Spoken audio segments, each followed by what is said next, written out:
Good morning, student. My dear student, how are you? How you study every day? Yes, we are studying every day. Today, we are going to learn some examples for speaking English. Verb चालू आहे घरी लिहिण्याचं काम आणि past participle सर्व चालू आहे ना. आता फार सोपं आहे तुम्हाला. तृतीय पुरुष एकवचन असेल तर ह्याच लावायचं का नाही, पण ते कुठं लावायचं? प्रेझेंट टेन्स आणि पास्ट टेन्स. फ्युचर टेन्सला तर सगळं तुम्हाला हॅवं बीन नाही का, त्याचाच काही प्रश्नच येत नाही. फ्युचर टेन्सचे वाक्य पण येतील, क्वेश्चन टॅग येईल. काल सांगितले दोन तीन क्वेश्चन टॅग सांगितले. मागे पण लिंकवर जा, तुम्हाला क्वेश्चन टॅग भरपूर सांगितलेले आहेत. बरोबर की नाही? हे 12वीला पण क्वेश्चन टॅग आहे. ॲज सून ॲज आहे, नो सूनर दॅन आहे. बरोबर की नाही? पॉझिटिव्ह या ठिकाणी समजा तुम्हाला इंट्रोगेटिव्ह, पॉझिटिव्ह सेंटेन्सेस, असर्मेटिव्ह, हे सगळे सेंटेन्सेस आहे. आणि हे वापरताना तुम्हाला टेन्स हा आलाच पाहिजे. कोणत्या काळात आपण आहोत. आणि स्टोरी ही भूतकाळातच लिहिली जाते ना. कोणतीही गोष्ट पास्ट टेन्समध्ये लिहिली जाते, तर पास्ट टेन्स वापरायचा. कोणतीही स्टोरी असो ती बघा, तुम्ही वाचा 2-3 पुस्तकं. शेक्सपिअरचं मिळालं एखादं पुस्तक तर वाचा. It is very very easy to read. खूप सोपं आहे वाचायला. त्याच्यात तुम्हाला म्हणी पण दिल्यात. 9 days वंडर म्हणजे 9 दिवस नव्याचे. बरोबर की नाही? उथळ पाण्याला खळखळाट फार. Empty spot much noise. Empty spot much noise. Empty pot म्हणजे काय? रिकामं भांडं, त्याला किती काही आवाज असतो. म्हणून काय म्हटलं? Empty pot much noise. अशा प्रकारे आहे म्हणी त्याच्यात. शेक्सपिअरच्या पुस्तकात भरपूर आहे.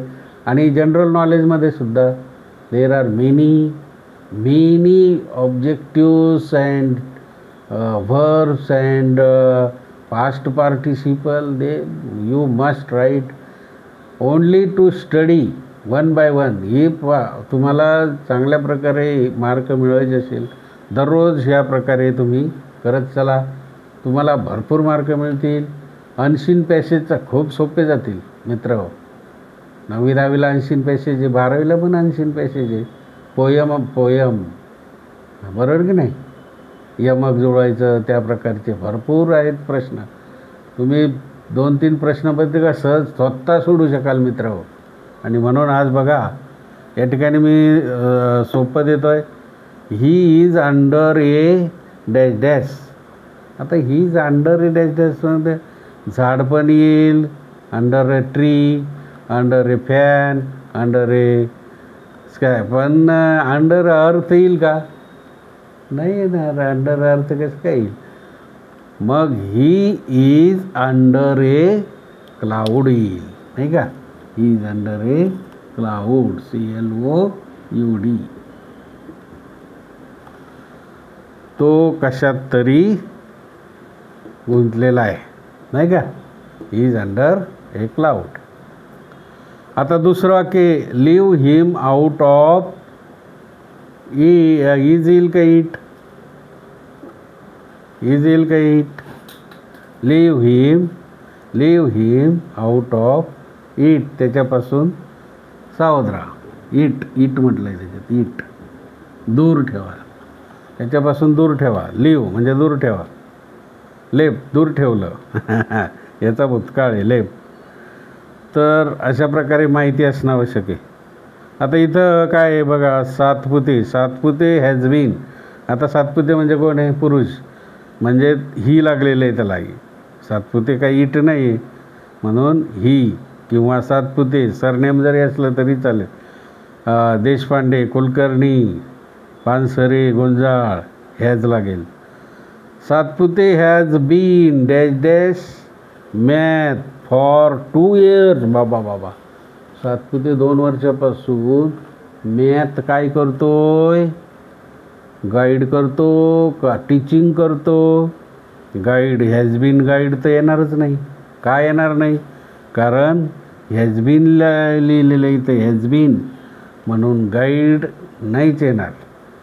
मग दुसरं येणार 100% टीचिंग मॅथ गणित फॉर 2 years 2 वर्षापासून सातपुते टीचिंग लिहायचं. तर काय लिहायचं? टीचिंग TEACHING टीचिंग, बरोबर. TEACHING. Satpute has been teaching math for 2 years 2 वर्षापासून सातपुते सर हे मॅथ शिकवतात, बरोबर की नाही. हा काळ आहे. हॅज बीन टीचिंग म्हणजे वर्तमान काळ आहे बघा, आहे की नाही. हॅज लावलेलं आहे आणि इथं ING. They have been dash dash for you for half an hour. They have been for you for half an hour. अर्ध्या तासापासून तुझी काय करतात? They have been for you for half an hour. अर्ध्या तासापासून तुझी काय करतात? वेट करतात म्हणजे वर्ब माहिती पाहिजे तुम्हाला. बीन आलेलं इथं, मग वेटचं काय? वेटला काय लागेल? ING लागताय. म्हणून WAITING waiting. They have been waiting for you for half an hour. अर्ध्या तासापासनं तुझी वाट पाहतात ते. काय करतोस? काय करतोस नाही तिथं, फक्त वाट पाहतात. They have been waiting for you half an hour. ते तुझी अर्ध्या तासापासनं वाट पाहतात, एवढंच आहे. Rama has dash dash saving money for education. Rama has, इथं काय सेविंग, इथं सेविंग ING लागला आहे.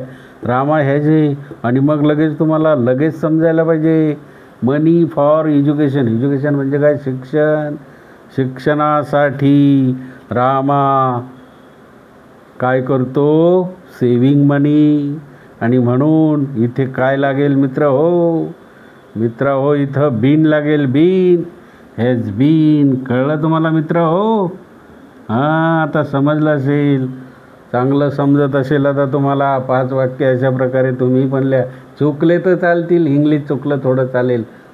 सायन्समध्ये ग्रामर मिस्टेक थोडी जरी झाली ना तरी चालते, थोडीशी, पण जास्त नाही हो. जास्त मिस्टेक चालत नाही सायन्समध्ये, पण थोडी चालते. थोडं चुकलं तरी चालेल. Rama has been saving money for education. शिक्षणासाठी रामा काय करत असतो? पैसे सेविंग, मनी सेविंग करत आहे. आणि 6वं मित्र हो, कोणतं 6वं वाक्य बघा? श्याम आहे तर Shyam has been standing in a for an hour. अरे काय हे? श्याम हॅज बीन स्टँडिंग, हे बरोबर आहे. श्याम हॅज लागला इथे. रामा असता तरी हॅज, सीता असतं तरी हॅज, ही असता तरी हॅज, शी असता तरी हॅज, पण वे असता तर ह्याव, दे असता तर ह्याव, बरोबर. मग दे असतात. Shyam has been standing in a dash dash for an hour. इने काय होईल मित्र हो? इने काय होईल? In a line. लाईनमध्ये श्याम उभा आहे. जरी तुम्हाला ब्रॅकेटमध्ये दिलं नाही तरी समजलं पाहिजे मित्र हो. म्हणून English is so very easy. Shyam has been standing in a line. In the queue पण चालेल, कोणतंही लिहिलं तुम्हाला चालू शकतं. Shyam has been standing in a line for an hour. अर्ध्या तासापासनं श्याम हा लाईनमध्ये उभा आहे. तरी बँकेत पैसे नाही मिळू राहिले मित्र हो. असं नाही यार, बँक कुठं दिसते का तुम्हाला? श्याम फक्त has been standing in a line for an hour. फक्त श्याम अर्ध्या तासापासनं लाईनमध्ये उभा आहे. बँक दिसली का तुम्हाला? कुठं बँक आणि काय? हॅलो, मजा करा, एन्जॉय, स्टडी करा, 1-1 मार्क घ्या. ओके, बाय मित्र.